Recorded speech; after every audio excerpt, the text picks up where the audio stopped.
Menjelang abad pertama Masehi, pergerakan kelompok-kelompok manusia dari arah utara merambah masuk ke Pulau Sumatera. Mereka adalah para penutur bahasa Austronesia dari gelombang migrasinya yang paling kemudian, yang dimulai oleh generasi pendahulunya sejak 3000 tahun sebelum Masehi.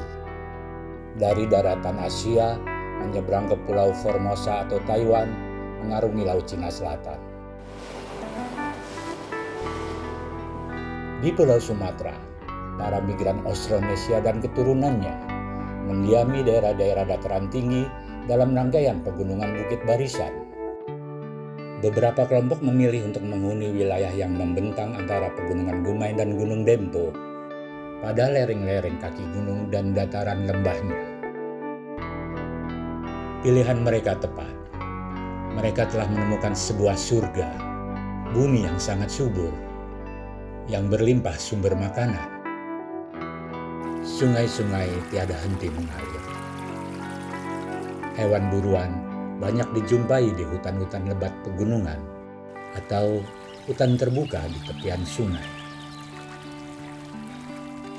Kondisi lingkungan seperti itu sudah pasti sangat ideal bagi masyarakat migran Austronesia yang berkarakter agraris. Mereka telah mewarisi pengetahuan bercocok tanam dan domestikasi hewan dari pendahulunya. Di wilayah itu, banyak pula berserakan bongkahan batuan vulkanik hasil letusan Gunung Dempo sebelumnya untuk dapat dimanfaatkan dalam pembuatan monumen pemujaan kepada arwah leluhur. Keyakinan yang selama ini dianut dalam kehidupan religius mereka.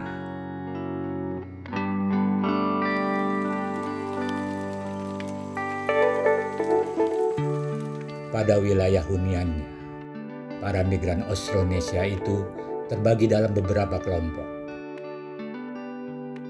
Mereka mendiami beberapa lokasi yang berbeda, namun menjalani hidup dan berbudaya dengan cara yang sama.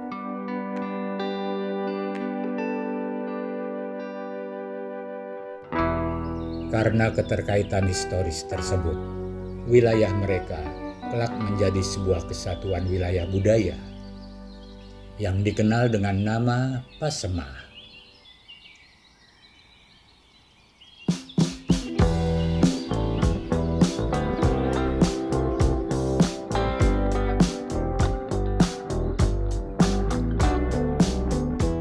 Bumi Pasemah mencakup wilayah administratif Kabupaten Lahad, Kota Pagar Alam, dan Kabupaten Empat Lawang, Provinsi Sumatera Selatan.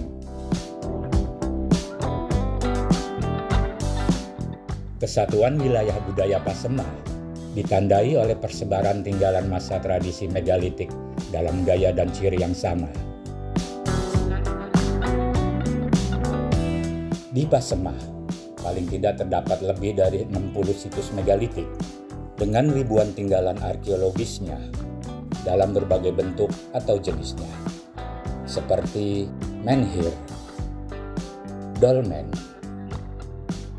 arca manusia, arca binatang, arca manusia dan binatang, batu bergores, bilik batu, lukisan dinding bilik batu, lesung batu, susunan tetralit, susunan batu temu gelang, lumpang batu dan batu datar, serta relief atau goresan pada tebing-tebing cadas. Soal keberadaan tinggalan megalitik tersebut, masyarakat Pasemah saat ini akan selalu bercerita tentang tokoh seruling sakti atau si pahit lidah yang dengan kesaktiannya dapat mengutuk segala sesuatu menjadi batu. Mereka memaknai arca-arca megalitik sebagai buah kutukan akibat dari pelanggaran terhadap norma-norma kehidupan yang telah digariskan leluhur. Yang dianggap sebagai masyarakat asli Pasemah adalah orang-orang dari suku Penjalang dan suku Semidang di Pagar Alam atau orang-orang Rejang yang kini banyak bermukim di Bengkulu. Mereka diduga sebagai keturunan dari pendukung budaya megalitik Pasemah yaitu para migran penutur bahasa Austronesia.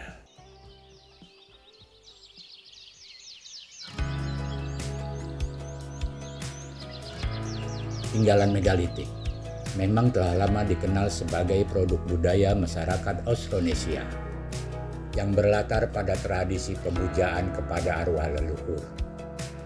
Tradisi tersebut didasari oleh pola pikir mistis bahwa kehidupan merupakan satu kesatuan utuh antara makrokosmos, alam semesta, mikrokosmos, alam manusia, dan metakosmos, alam lain.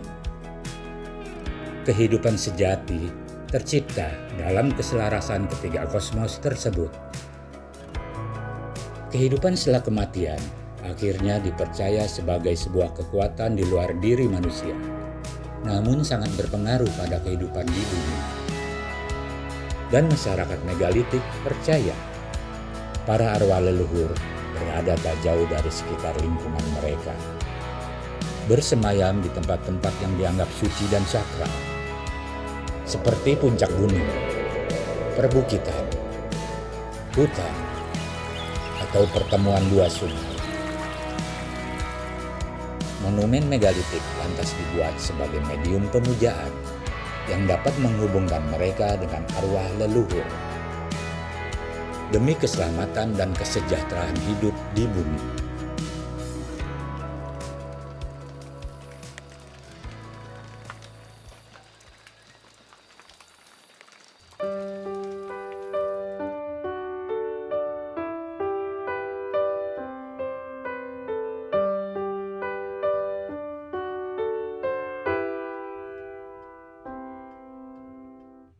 Kebudayaan megalitik mencapai puncak kesempurnaannya pada zaman logam. Alat logam lebih memudahkan mereka dalam pembuatan medium-medium pemujaan. Garis-garis kontur yang luas, serta sudut-sudut pahatan yang runcing dan tajam pada tinggalan tradisi megalitik Pasemah hanya dapat dihasilkan dari penggunaan mata pahat berbahan lebih keras dari batu, yaitu logam. Dari sini dapat terlihat kebudayaan masyarakat purba Pasemah terbilang cukup maju. Mereka sudah menguasai teknik pengecoran logam untuk pembuatan alat pahat. Penyertaan atribut pada beberapa arca, seperti kalung, gelang lengan, atau gelang kaki, menunjukkan bahwa mereka memang sudah mengenal benda-benda dari logam.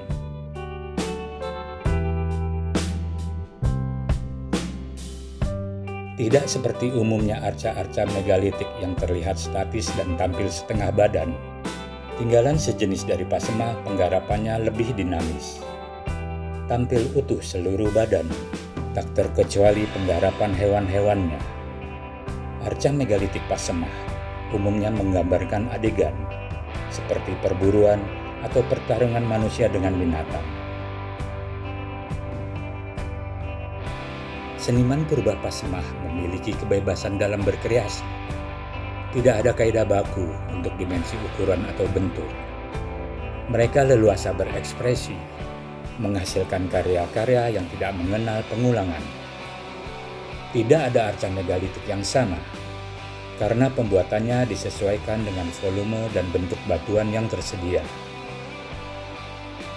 Namun dalam kebebasan berkreasi itu, tetap ada ketentuan yang menjadi acuan bagi para seniman megalitik Pasemah.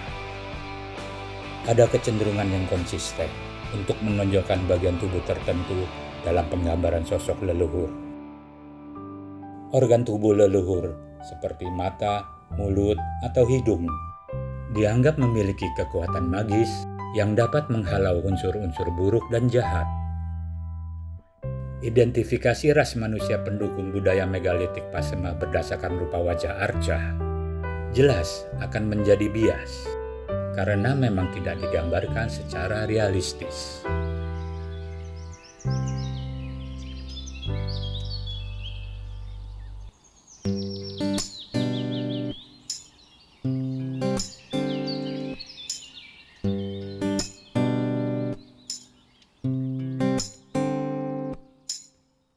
Sebagai produk budaya, tinggalan megalitik Pasemah merefleksikan berbagai aspek kehidupan masyarakat pendukungnya. pada dataran lembah-lembah subur. Episode kehidupan masyarakat agraris tersaji dengan berbagai aktivitasnya. Mereka adalah para petani ladang yang membuka hutan untuk pertanian padi atau perkebunan dengan sistem tebang bakar. Mereka menggunakan lesung batu untuk menumbuk gabah hasil panen atau lumpang batu untuk menumbuk biji-bijian. Lumpang batu dan lesung batu juga berfungsi sebagai medium pemujaan. Dihias dengan pahatan sosok makhluk atau hewan tertentu yang diyakini dapat menjaga keberlangsungan hasil panen mereka.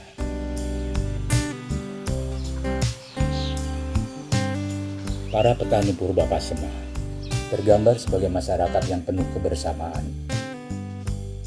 Pembukaan hutan atau pembuatan monumen megalitik adalah pekerjaan berat yang hanya dapat dilakukan secara kolektif atau gotong royong. Pemecahan masalah atau koordinasi di antara mereka diputuskan secara musyawarah, bertempat pada area yang ditandai oleh susunan beberapa batuan. Area seperti itu kemungkinan memiliki fungsi lain sebagai tempat pelaksanaan ritual yang terkait dengan pertanian atau penasbihan pemimpin kelompok.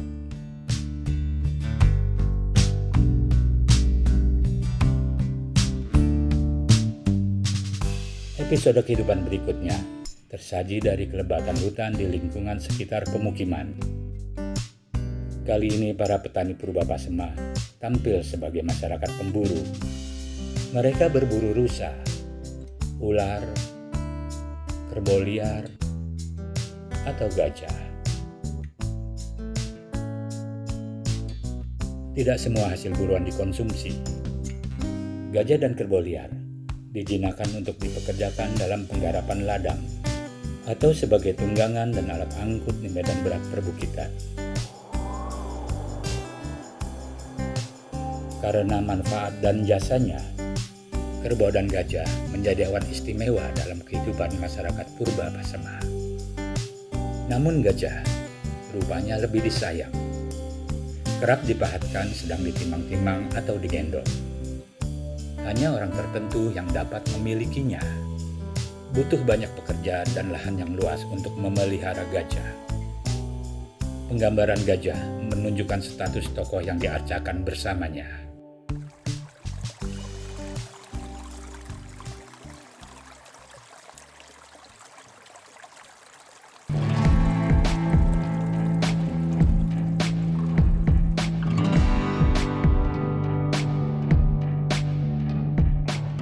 Kehidupan masyarakat purba Pasema terbilang sangat sejahtera. Mereka dapat membuat sedemikian banyak monumen megalitik karena memang memiliki cukup waktu luang ketika kebutuhan pangan sehari-hari sudah tidak menjadi masalah. Bumi Pasema menyediakan segalanya. Mereka hanya tinggal mengolah dan mengelolanya.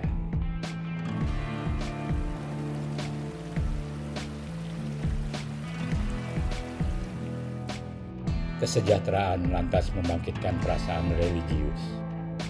Mereka merasa harus memberikan penghormatan kepada arwah-arwah leluhur yang telah menurunkan berkahnya, memuja kekuatan di luar diri mereka agar kesejahteraan itu tetap terjaga.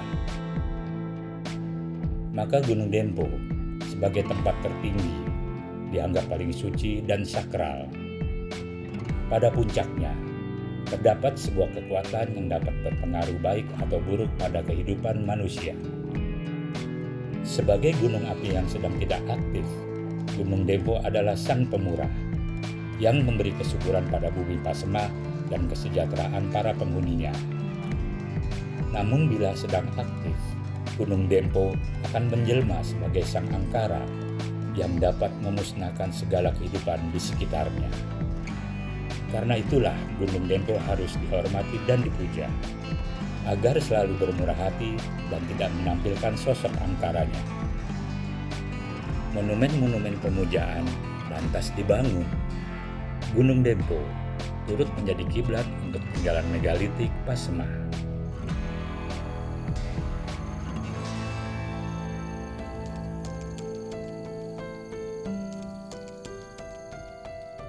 Kesejahteraan juga tercermin dari masa tradisi megalitik Pasemah yang cukup panjang, yang diperkirakan berlangsung hingga abad ke-11 Masehi. Ini berarti ketika wilayah Sumatera lain sudah masuk pada masa sejarahnya, dengan perkembangan peradaban Hindu-Buddha, di saat bersamaan di wilayah Pasemah masih berlangsung tradisi megalitik yang identik dengan tradisi masa prasejarah. Kondisi seperti ini dapat dijelaskan sebagai bentuk keajegan berbudaya dalam kehidupan yang sejahtera. Tradisi megalitik menjadi akar budaya yang telah tertanam kuat. Landasan kehidupan masyarakat Pasemah terlalu kokoh untuk berubah ketika berhadapan dengan pengaruh budaya luar.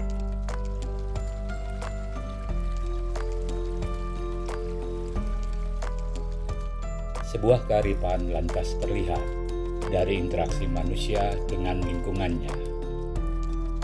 Kesejahteraan dan keajegan berbudaya masyarakat megalitik Pasemah hanya dapat terwujud dalam kondisi daya dukung kehidupan yang terus terjaga.